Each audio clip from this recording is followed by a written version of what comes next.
എന്തെങ്കിലും എടുത്തിട്ട് തന്നെ ആയിരിക്കും ചെറിയൊരു വില്ലത്തി ലുക്ക്. ദൈവമേ, ഞാൻ ഈ വില്ലത്തി കഥാപാത്രങ്ങൾ ചെയ്ത് ഞാനൊരു വില്ലത്തി ആയോ എന്ന് എനിക്കറിയുന്നു. കുഴപ്പമില്ല, ഈ അപ്പിയറൻസ് ഉള്ള എപ്പോഴും നല്ല ആരും അടുക്കത്തില്ല, മനസ്സിലായില്ലേ? ഒന്ന് ആലോചിക്കും, ചേച്ചിയോട് ഒന്ന് സംസാരിക്കും, ഒന്ന് ആലോചിക്കും, പോയി സംസാരിച്ച് നമ്മൾ എന്ത് പറയുന്നുള്ളത്.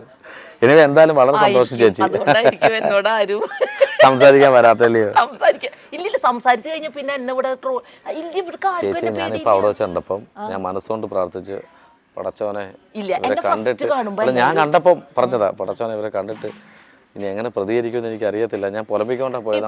കണ്ടപ്പോ ഞാൻ കാണട്ടെ, എന്നെ ഫസ്റ്റ് കാണുന്നവരെല്ലാവരും ഒന്ന് പറയാറുണ്ട്, ഓ ഒരു ചാടയെന്ന് തോന്നുന്നുണ്ട്, ഒരു പ്രശ്നക്കാരിയെന്ന് തോന്നുന്നുണ്ട്. പക്ഷെ എന്നെ അടുത്തിടപഴകിയ പിന്നെ ആ സെറ്റിലെ എന്നെ ട്രോളി കൊല്ലണത് തന്നെയായിരിക്കും. അല്ല, ഇപ്പൊ ഞാൻ ട്രോളിക്കോളൂ, ഇപ്പൊ ഈ ഇന്റർവ്യൂ കഴിയുമ്പോൾ ഞാൻ ട്രോളി വന്നോളൂ. അപ്പോൾ നമ്മുടെ മൂവികളുടെ മിനി സ്ക്രീനിലെ പ്രേക്ഷകരോടെ ചേച്ചി എന്താ പറയാനുള്ളത്? പ്രേക്ഷകർ എനിക്ക് ഭയങ്കര സപ്പോർട്ടാണ്. കാരണം ഞാൻ ചെയ്ത സീരിയലുകളിൽ എന്നെ ഏറ്റവും ഇഷ്ടപ്പെട്ടത് ദക്ഷയുടെ ക്യാരക്ടർ. അപ്പം എന്നെ അതുപോലെ ഞാൻ അമ്പാലിക എന്നൊരു കാര്യം എന്നെ ഇപ്പോൾ കാണുമ്പോൾ എല്ലാവരും ദക്ഷയെന്ന് വിളിക്കുന്നത്. അതെനിക്കൊരു ഭയങ്കര പോസിറ്റീവായിട്ടുള്ള ഒരു ദക്ഷ. പക്ഷെ ദക്ഷ ഞാൻ അതിൽ ഭയങ്കര വില്ലത്തിയായിട്ടാണ് ചെയ്യണത്. പക്ഷെ അവർക്കൊക്കെ എന്നോട് സ്നേഹമായിരുന്നു. അതിൽ ആൾക്കാർക്ക് എന്നെ കാണുമ്പോൾ പറയും ദക്ഷയല്ലേ ചോദിക്കും. അപ്പൊ ഞാൻ പറയും ഞാൻ ഇത്ര വില്ലത്തി കാണുമ്പോൾ അവർക്കതൊരു വില്ലത്തിയായിട്ട് കണ്ട്, കോമാളിത്തരമായിട്ട് കണ്ടു, കൊമേഡിയനായിട്ട് കണ്ടു. ഞാൻ ഇത്രയും നെഗറ്റീവ് ചെയ്തിട്ട് കോമഡി വല്ലതും കാണിക്കുന്നുണ്ടോ? വില്ലത്തി കോമഡി ഒന്നുമില്ല, തോക്കൊക്കെ എടുത്തിട്ടാണ് കളി. ആ തോക്കെടുക്കുന്ന ആൾക്കാർക്ക് ചിരി വരുന്നത് അതുകൊണ്ടായിരിക്കും. അതല്ല, എന്നോട് ഒരാള് വ്യക്തമായിട്ട് എന്നോട് പറഞ്ഞു, നിങ്ങളുടെ മുഖത്തൊരു വില്ലത്തരം ഇല്ല, നിങ്ങളുടെ പെരുമാറ്റത്തിലും ഇല്ല, നിങ്ങളെ കൊണ്ട് സീരിയലായാലും അത് ചെയ്യിപ്പിക്കുക, അടിച്ചേൽപ്പിക്കാന്ന്. അപ്പൊ അങ്ങനെ അടിച്ചേൽപ്പിച്ചിട്ടുള്ള വില്ലത്തരാണ് എന്റെ മുഖത്ത്. ഈ കോസ്റ്റ്യൂം ഒക്കെ വന്നപ്പോ അങ്ങനെ ആയിപ്പോയതാ. ചേച്ചി ഒരു കസവുമുണ്ട് സാരിയൊക്കെ കൊടുത്തിട്ടാണെങ്കിൽ അടിപൊളി ഒരു നാടൻ ശൈലി. എന്റെ FB എടുത്ത് നോക്കും, മഞ്ജു സുഭാഷ് അടിച്ചു നോക്കിയാൽ മതി. അതിലിരിക്കുന്ന ഫോട്ടോ കണ്ട ആർക്കും എന്തെങ്കിലും ചായ വാങ്ങി കൊടുക്കാൻ തോന്നും. അപ്പം ചേച്ചി അടുത്ത ഇലക്ഷന് ഇല്ല, ഞാൻ രാഷ്ട്രീയത്തിൽ എന്റെ ഹസ്ബൻഡാണ് പൊളിറ്റീഷ്യൻ. എനിക്ക് സജീവമായി രാഷ്ട്രീയം ഉണ്ടായിരുന്നു, ഇപ്പൊ ഇല്ല. ഇലക്ഷന് നിക്കുന്നോന്ന് ചോദിച്ചാ അങ്ങനെ ഒരു നിന്നൂടായില്ല. നല്ല കാര്യങ്ങൾ ചെയ്യാൻ ഒരു അവസരം കിട്ടുകയാണെങ്കിൽ നിക്കണമെന്നുണ്ട്. കാരണം ഞാനൊരു പക്ക രാഷ്ട്രീയക്കാരി ഇപ്പൊ ആണോന്ന് ചോദിച്ചാൽ ഞാനിപ്പോ ഒരു ആർട്ടിസ്റ്റാ. പക്ഷെ രാഷ്ട്രീയവും ഇതും കൂടി യോജിപ്പിച്ച് കൊണ്ടുപോകാൻ പറ്റുന്നില്ല. പിന്നെ പൊതുരംഗത്ത് ഉണ്ട്, കാരണം എന്ന് വെച്ചിട്ടുണ്ടെങ്കിൽ സംഘടനാ പ്രവർത്തനങ്ങൾ അങ്ങനെയൊക്കെയുള്ള കാര്യങ്ങളായിട്ട് നിൽക്കുന്നുണ്ട്. പക്ഷെ ഒരു രാഷ്ട്രീയക്കാരിയായി എൻ്റെ അഭിനയം പോവും, കയ്യിൽ നിന്ന് പോവും. എനിക്ക് സമയം കിട്ടില്ല. എനിക്ക് ഫസ്റ്റ് ഇത് അഭിനയത്തിനോടാ. ഞാൻ പറഞ്ഞില്ലേ, ഞാൻ എൻ്റെ ഇൻസ്റ്റിറ്റ്യൂട്ടും കാര്യങ്ങളൊക്കെ വിട്ടിട്ട് അഭിനയ രംഗത്ത് വന്ന ആളാണ്. കലയാണ് എനിക്ക് ഏറ്റവും ഇഷ്ടം. അപ്പോൾ ഒരു ഫുള്ളായിട്ട് ഫ്രീ ആയിട്ട് ഇതെന്തായാലും ഞാൻ ഉപേക്ഷിക്കില്ല. അപ്പം അതിപ്പോൾ രാഷ്ട്രീയത്തിലും കൂടി ഇങ്ങനെ സജീവമായ, പക്ഷെ പറയാൻ പറ്റില്ല നമ്മൾ ഭാവിയിൽ നമുക്ക് എന്താണ് കരുതി വെച്ചെങ്കിൽ. ഞാനൊരിക്കലും എത്തപ്പെടാത്ത ഫീൽഡായിരുന്നു ഇത്. ഞാൻ വഴി തെറ്റി വന്ന ഒരാളാണ്. അപ്പോൾ നമുക്ക് എന്താണ് ഭാവി നമ്മളൊന്നും ഇപ്പൊ പ്രവചിക്കാൻ പറ്റില്ല. എന്താണ് ചിലപ്പോൾ നമ്മുടെ മൈൻഡ് തന്നെ മാറാം. തീർച്ചയായിട്ടും ഒരിക്കലും ഒരേപോലെ നിൽക്കില്ലല്ലോ. ഞാൻ ഒരിക്കലും ആഗ്രഹിക്കാത്ത ഫീൽഡിൽ വന്നു, ഞാൻ ഇതിൽ നിന്നു. ഇനി വേറെ ഏതെങ്കിലും ഫീൽഡിലേക്ക് പോവുക കാരണം ഞാൻ എൻ്റെ യഥാർത്ഥ ഫീൽഡിൽ നല്ല ഇതിലേക്ക് വന്നേ. ഒരു ടീച്ചറായിട്ട് ഞാൻ ഇൻസ്റ്റിറ്റ്യൂട്ട് കാര്യങ്ങളൊക്കെ ആയിട്ട് നടന്നിരുന്നത്, ഞാൻ പെട്ടെന്ന് ഇതിലേക്ക് വന്നു. അതുപോലെ ഇനി വേറെ ഞാൻ ഇപ്പോഴും ഒരേ ജീവിതശൈലി കൊണ്ടുപോകാൻ ആഗ്രഹിക്കാത്ത ആളാണ്. കാരണം ഞാനിപ്പോൾ ഞാൻ പറഞ്ഞില്ല, ഞാൻ ഡാൻസ് പഠിക്കാൻ പോയി, ബ്യൂട്ടീഷ്യൻ കോഴ്സ് പഠിച്ചു. ഇതിലൊന്നിലും ഞാൻ വിജയിച്ച് എന്താ പറയാ കണ്ടിന്യൂ ചെയ്തില്ല. ഇപ്പൊ ഇതിലേക്ക് വന്നേ, ഇനി ഇത് കണ്ടിന്യൂ ചെയ്യുക എന്നുള്ളതൊന്നും നമുക്കൊന്നും പറയാം. കാരണം എനിക്ക് പിടിക്കാത്തത്. നാളെ എനിക്ക് ഈ ഫീൽഡില് ഇഷ്ടപ്പെടാത്ത കാര്യമാണെങ്കിൽ ഞാൻ അത് വിട്ടു കണ്ടിന്യൂ ചെയ്യണോ വേണ്ടെന്നുള്ള ചേച്ചിയല്ല, പ്രേക്ഷകരാ തീരുമാനിക്കണ്ടേ. പ്രേക്ഷകരോട് നന്ദി പറയണം. പിന്നെ പ്രേക്ഷകരോട് എനിക്ക് ഭയങ്കര നന്ദിയുണ്ട്. കാരണം എന്റെ പ്രേക്ഷകർ എന്ന് പറഞ്ഞാൽ എന്റെ സംഘടനയിലത്തെ പിള്ളേരെ കൂടുതൽ എന്നെ സപ്പോർട്ട് ചെയ്തിട്ടുള്ളത്. കാരണം കേരളം മുഴുവൻ എനിക്ക് ബ്യൂട്ടീഷ്യൻ സംഘടനയുണ്ട്. പിന്നെ ഞാൻ വേറെ 1-2 സംഘടനയുണ്ട്. ഞാൻ ഈ പൊതുപ്രവർത്തനമൊക്കെ ഉള്ള കാരണം കൊണ്ട് എനിക്ക് പുറമേ ഉള്ള പ്രേക്ഷകരെക്കാട്ടും ഉള്ളത് എന്നെ അറിയുന്നവരാണ് കൂടുതൽ എൻ്റെ സീരിയലൊക്കെ കാണുന്നത്, എനിക്ക് സപ്പോർട്ട് ചെയ്യണ.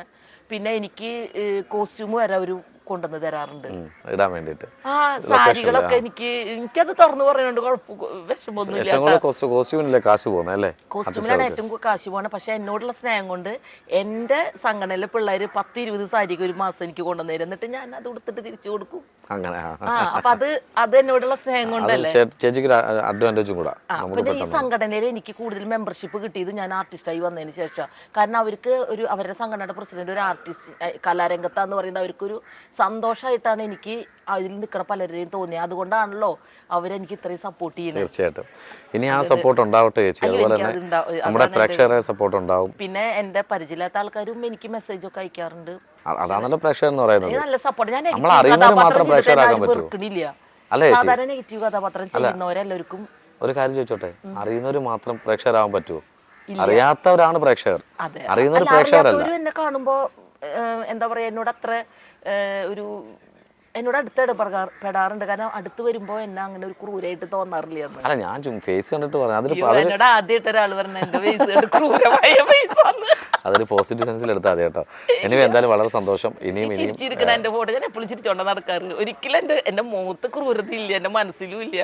എന്താവും ഇദ്ദേഹത്തിന് മാത്രം ക്രൂരത എന്ന് പറയുന്നത് ഞാനത് പോസിറ്റീവ് സെൻസിലാണ് പറഞ്ഞത്. അതെന്താണെന്നറിയോ, വേറൊരാളായി മാറി. ഞാൻ ഒത്തിരി വായിക്കുന്ന ആളാണ്. അപ്പൊ നോവൽസ് ഒക്കെ നല്ല വായിക്കോ? പിന്നെ ഞാനും BA മലയാളം എഴുത്തുകാരിയാണ്. അപ്പോൾ എഴുതാറുണ്ട് ഞാൻ, പ്രസിദ്ധീകരിക്കണം. അപ്പൊ ഞാന് എനിക്ക് ഫസ്റ്റ് നെഗറ്റീവ് കഥാപാത്രം കറുത്തമുത്തില വന്ന് എന്നോട് ഇത് ചെയ്യാൻ പറ്റുമോ ചോദിച്ചപ്പോൾ എൻ്റെ ഉള്ളിൽ ഒരിക്കലും നെഗറ്റീവ് ഇല്ല. ഒരാളോട് എനിക്ക് ദേഷ്യമില്ല, വലിയ കാര്യത്തിൽ അസൂയില്ല, ദേഷ്യം, അങ്ങനെ ക്രൂരമായ സ്വഭാവമില്ല. ഞാൻ എല്ലാവർക്കും ഫ്രീഡം കൊടുക്കുന്ന ആളാണ്. എൻ്റെ വീട്ടിൽ ഒരാളെ ഞാൻ ഭരിക്കാനും ചെല്ലാറില്ല, ഈവൻ എൻ്റെ മോനെ അടക്കം.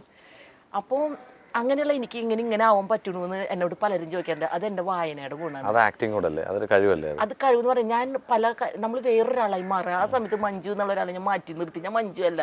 അപ്പം ഞാൻ വായിച്ച പല ക്രൂര കഥാപാത്രങ്ങൾ അവരായി ഞാൻ മാറിയിട്ടാണ് ഞാനത് ചെയ്യുന്നത്. ഒരുപാട് ബുദ്ധിമുട്ടിയിട്ട്, ഏറ്റവും ബുദ്ധിമുട്ട് എനിക്ക് തോന്നണത് എൻ്റേതല്ലാത്ത സ്വഭാവം ആണ് ഞാൻ സീരിയലിൽ കാണിക്കുന്നത്. അത് ചെയ്യാനാണ് ഏറ്റവും ബുദ്ധിമുട്ട്. എനിക്കൊരു നോർമൽ ഞാനായിട്ട് എൻ്റെ ഒരു ക്യാരക്ടർ അനുസരിച്ച് ഒരു കഥാപാത്രം കിട്ടിയിട്ടില്ല. അതെല്ലാവർക്കും അങ്ങനെ തന്നെയാണ്. അതിപ്പോ അതൊക്കെ തോന്നണേ ഞാനിപ്പോ പടം ചെയ്യാൻ പോകുന്നുണ്ട്. അടുത്തൊരു പടം ചെയ്യാൻ പോകുന്നുണ്ട്. അതിൽ എനിക്ക് ഒരു എഴുത്തുകാരി ആയിട്ടാണ് ഞാൻ മലയാളം സിനിമ. അത് ഞാനൊരു സസ്പെൻസ് ആക്കിയത് ഇപ്പൊ പറയുന്നില്ല. അത് പഠിത്തന്നെ അത് ഒരു പ്രശസ്തനായ ഒരു ആർട്ടിസ്റ്റിന്റെ ഒപ്പമാണ്, നടന്റെ പേരായിട്ടാണ് ചെയ്യുന്നത്. അത് എൻ്റെ സത്യം പറയണേ എൻ്റെ യഥാർത്ഥ സ്വഭാവമാണ് അതിലേക്ക് തോന്നണം. അങ്ങനെ ഒരു ക്യാരക്ടർ എനിക്ക് ചെയ്യാൻ പറ്റും. ഷൂട്ട് സ്റ്റാർട്ട് ചെയ്തോ? തുടങ്ങാൻ പോകുന്നേ? അടുത്ത മാസം തുടങ്ങും. അപ്പോൾ എല്ലാവിധ ഭാഗങ്ങളും നേരുന്ന ചേച്ചി. ഇത്രയും നേരം നമ്മോടൊപ്പം വിശേഷങ്ങൾ പറഞ്ഞതിലും സന്തോഷം, പങ്കുവച്ചതിലും സന്തോഷം. ഇനിയും വേറെ നല്ല കഥാപാത്രങ്ങൾ കിട്ടട്ടെ. രാഷ്ട്രീയത്തിലേക്കൊക്കെ പിന്നെപ്പാം. ഇതിൽ കുറച്ചും കൂടെ ഒക്കെ വരട്ടെ, സീരിയലൊക്കെ വരട്ടെ. സീരിയൽ എനിക്ക് വലിയ കുഴപ്പമില്ല വരും. പക്ഷെ സിനിമ ഞാനിപ്പോൾ 10, 13, 12 അതിലും കൂടുതൽ ചെയ്തു. എനിക്ക് വേണ്ടത്ര അതിലൊരു പബ്ലിസിറ്റി കിട്ടിയില്ല. കാരണം സിനിമ ഇന്നതെന്ന് ഏതൊക്കെ പടം ചെയ്തതെന്ന് ആൾക്കാരോട് പറയേണ്ട അവസ്ഥയാണ്. പക്ഷെ സീരിയൽ അങ്ങനെയില്ല. എനിക്ക് സീരിയല് ആര് കണ്ടാലും ഇന്ന സീരിയലല്ലേ എന്ന് ചോദിക്കാറുണ്ട്. പക്ഷെ ഇന്ന സിനിമയിലല്ലേ എന്ന് ആരും ചോദിച്ചിട്ടില്ല. അതൊരു സിനിമ ചെയ്ത് കുറച്ച് വേഷം ചെയ്തിട്ട് ആരും അങ്ങനെ ഓർക്കത്തില്ല. സീരിയൽ നല്ല വേഷങ്ങൾ ചെയ്തിട്ടുണ്ട് സിനിമയിൽ. പക്ഷെ ആ സിനിമയൊന്നും എനിക്ക് ശ്രദ്ധ വേണ്ടത്ര റീച്ച് ആയിട്ടില്ല. അപ്പൊ ഇപ്പൊ വരാൻ പോണത് എനിക്കൊരു പ്രതീക്ഷയുള്ളതുണ്ട്. ആ പ്രതീക്ഷ അങ്ങനെ തന്നെ ഇരിക്കട്ടെ. വളരെ സന്തോഷം ചേച്ചി. ഇനിയും ഈ ചിരി ഇങ്ങനെ തന്നെ ഇരിക്കട്ടെ. ഈ പറഞ്ഞ ഫേസ് ഇങ്ങനെ തന്നെ വേണം കേട്ടോ. ക്രൂരമായി. അപ്പൊ എന്തായാലും വളരെ സന്തോഷം ചേച്ചി. താങ്ക് യു സോ മച്ച് ചേച്ചി. Thank you.